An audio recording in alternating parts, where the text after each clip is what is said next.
көйгөйлүү маселелердин бири бул 86-жылдан бери башталып курулуп, кайра токтоп калган экинчи жылуулук болбору Бишкек шаарынын. Мына ошондон бери көптөгөн убакыт өттү, бирок ТЭЦ-тин да өзүнүн иштөөсү, жылуулук борбор толук иштебейт, ишке кирген эмес. Бир гана жолу жылуулук берип кайра токтогон экен. Эми муну кандай чечебиз деп азыр биз кеңешип атабыз. Биринчиден 1986-жылы 136 гектар жер ушул жылуулук борборуна Сокулук районунун аймагынан бөлүнүп берген экен. Андан кийин мына 2005-жылы 27 гектардан ашыгы эл өзү келип, баягы өз алдынча ээлешкен да, ээлеп, азыр мына 1000ге жакын үй, турак жай турат экен. Мына ушулардын да тагдырын чечишибиз керек азыр. Бул жерде биз ойлойбуз, күнөөлүү бул бийлик.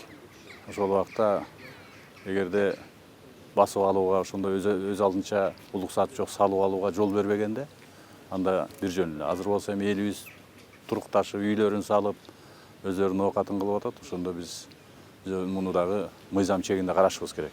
Мыйзамдаштырган жагын мыйзамдаштырып, туура эмес жагын айтышыбыз керек элге, туура эмес деп. Экинчиси, жылуулук борборунун өзүнүн тагдыры.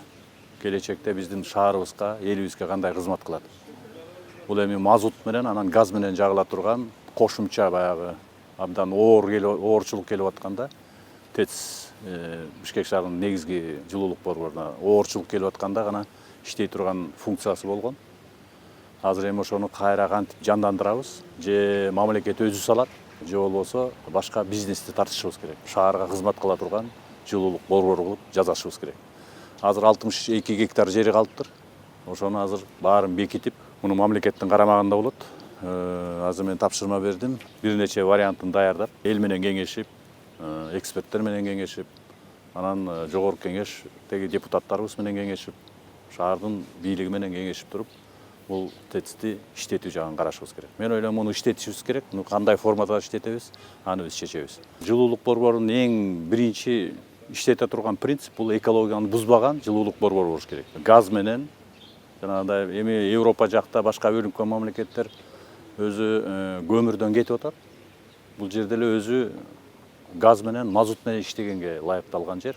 Ошо экологияны сактап, ошо экологияны бузбагандай жылуулук борбору болуш керек деп ойлойм.